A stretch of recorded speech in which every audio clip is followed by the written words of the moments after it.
Hola alumnos de primero, ¿qué tal? ¿Cómo están?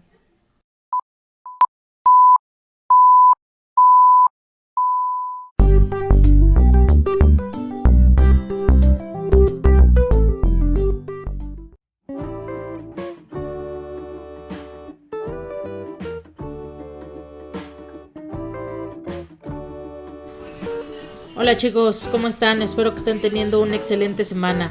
Les comento que esta es nuestra última semana del 2020. Terminamos este ciclo escolar, bueno, el ciclo escolar no, terminamos este año viéndonos a distancia, conociéndonos solo por estos medios y pues bueno, ojalá el próximo año ya podamos regresar en algún momento, en algunas fechas que ya esté esto controlado y nos podamos conocer ahora sí bien en forma en las clases. Por el momento vamos a empezar a trabajar con la segunda parte del aprendizaje esperado que les comenté la semana pasada y que se encuentra antes en este video, que habla acerca de el reconocer a la solidaridad como un criterio para impulsar acciones que favorecen la cohesión y la inclusión. Y esto tiene que ver justamente con reconocimiento y protección de los derechos de adolescentes. Los menores de edad han sido sujetos de derecho en el paso histórico muy raro. En la edad media se consideraba a los menores de edad como personas adultas, trabajaban jornadas de 17 horas, se les podía encargar cuestiones laborales que actualmente está totalmente prohibido que hagan. Crecen las sociedades industriales y con ese mismo crecimiento los niños y las niñas pues se les igualaba como los adultos, ¿no? Incluso tenían funciones específicas en las cuestiones de minas donde los introducían a espacios reducidos y empezaban a trabajar desde los 8 años. Antes sus derechos recaían más en los padres que en ustedes mismos como sujetos, válgase la redundancia, de derechos. Ahorita abordamos un poquito en ese tema. Los padres tenían derecho sobre la vida de sus hijos, de reconocerlos, de cuidarlos, y ellos decidían finalmente, los papás, si los hijos vivían o morían. Eso se daba mucho en las cuestiones de la época de los griegos y los romanos. Sin embargo, cuando inicia el siglo XX y comienzan todos los movimientos sociales, pues bueno, se empieza a dar una mayoría de edad, que es los 18 años en el caso de nuestro país. Se comienzan a suscitar guerras mundiales como la primera y la segunda y se comienza a responsabilizar a los padres, a las instituciones y al Estado. Entiendas Estado no como el Estado de Veracruz, sino como el gobierno. Y es entonces que surge lo que actualmente se conoce como interés superior del menor. ¿Qué quiere decir esto? No quiere decir que los papás no tengamos la responsabilidad de seguirlos cuidando, de seguirlos procurando, pero también hasta cierto punto ustedes se han creado en el andar de derechos que, por ejemplo, los papás ya no tenemos la decisión de que vivan o que mueran, ¿no? Debemos de cuidarlos. De hecho, si nosotros no los cuidamos como se debe, estamos cometiendo un delito en nuestro país que se llama omisión de cuidados.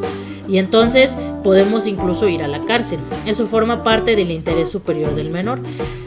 Son una serie de derechos en conjunto que consisten en darles una prioridad de bienestar a los niños y adolescentes frente a las acciones de las familias, de los padres, de las instituciones y del gobierno mismo. ¿Cómo puede ser que el gobierno no les esté dando un derecho, por ejemplo, si en alguna localidad no abriera una escuela gratuita? Yo sé que muchos tienen duda con respecto a eso cuando se habla de la educación en el país es gratis. Pues es gratis porque realmente no pagan de una manera mensual el servicio, ¿no? A los maestros nos paga justamente el gobierno. Entonces ustedes generan, o bueno, sus papás generan una aportación porque el gobierno paga la labor del docente, pero no paga el mantenimiento de la institución. Ellos generan las escuelas, las instituciones, y pues nos dicen, ay, que Dios los bendiga.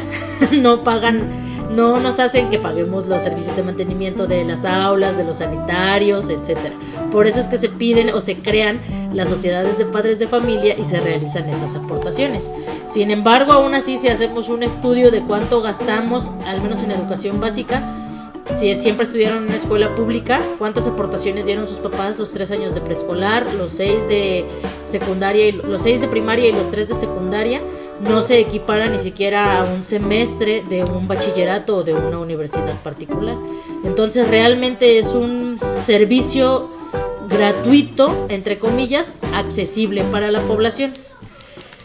En el 2014 se publica la Ley General de los Derechos de las Niñas, Niños y Adolescentes, donde se reconoce que son titulares de derecho. ¿Qué quiere decir esto? Que gozan desde el momento en que nacen de una serie de derechos humanos que nadie los puede limitar, ni omitir, ni sustituir, ni mucho menos violentar. Son una serie de derechos importantes para todos ustedes. Y dice aquí su libro: por ello, en esta ley se plantea la creación de un Sistema Nacional de Protección Integral de los Derechos de las Niñas, Niños y Adolescentes, que era lo que hablábamos acerca de el Estado y sus obligaciones. Aparte de ofrecer, por ejemplo, una necesidad básica como lo es la educación, pues bueno, en este caso se crea este Sistema Nacional para apoyar a que se protejan de manera íntegra sus derechos. El que ustedes conozcan de sus derechos es importante porque hace que accionen con respecto a eso. ¿Qué quiere decir eso? Actuar de manera congruente para protegerlos. Hay un dicho importante en derecho que dice que para exigir un derecho debo cumplir una obligación. No por decir que ahora ya no me puedes gritar, vamos a suponer, yo puedo hacer lo que quiera en mi casa. No, o sea, sus obligaciones como hijos, como niños, pues es obviamente también cumplir en las cuestiones de la escuela, ¿no? Y cumplir en las cuestiones de la casa. Y por supuesto, si bien no es correcto gritar, pues también deben de entender que los papás somos humanos, ¿no? Y que también en ocasiones hay que llamar la atención, alzar la voz y ser figura de autoridad. Sin embargo, eso no quiere decir que realmente los estén violentando. Ya si se sufre una cuestión de violencia intrafamiliar, entonces ahí ya entran otros factores, ¿no? Entran incluso otros mecanismos que ya no es que no sea necesario que se aborden, pero sería entrar a un tema mucho más legal que yo creo que ustedes como que todavía no están en la etapa de reflexión de hacerlo. Sin embargo, por ejemplo, su libro, en la actividad que les mandé, habla acerca de las víctimas de la publicidad de comida chatarra, los intereses que se dieron a la comida chatarra, el por qué es tan cara ahora, el impuesto que le generaron, es justamente para eso. Sin embargo, pues bueno, tenemos también una cuestión cultural muy importante en nuestro país, donde estamos acostumbrados a la hora familiar, en la comida, pues tomarnos una coca, por ejemplo, ¿no? Y obviamente, hasta cierto punto, esa costumbre está influenciando a no darle a los hijos el derecho a una salud digna, por ejemplo. También habla acerca de matrimonio de niños, puerta a la trata infantil, porque en algunos países todavía se acostumbra a eso, que se casen adultos con niñas de 12, 13 años, por cuestiones culturales y que no respetan o no tienen la legislación para prohibirlo. A nivel internacional eso ya está prohibido por medio de la Declaración Universal de los Derechos de los Niños, Niñas y Adolescentes. Aparte de la que tenemos en general todos los seres humanos, pues se encuentra esa declaración en específica para ustedes. Y ese interés superior del menor que tenemos en específico en nuestro país. Aquí en nuestro país está sumamente prohibido, penalizado, que quiere decir que se puede ir a la cárcel se privarlo de su libertad, que se casen los niños menores de 18 años. De hecho, en el supuesto de que se casaran menores de 18 años, necesitan tener el permiso de los papás de ambos, porque todavía tienen la tutela de ellos, a pesar de que ustedes tengan derechos y puedan exigir hasta cierto punto que que no se les violenten sus derechos, no tanto que se les cumplan, porque la realidad es que hasta cierto punto pues se les cumplen, ¿no? Como padres tenemos esa responsabilidad.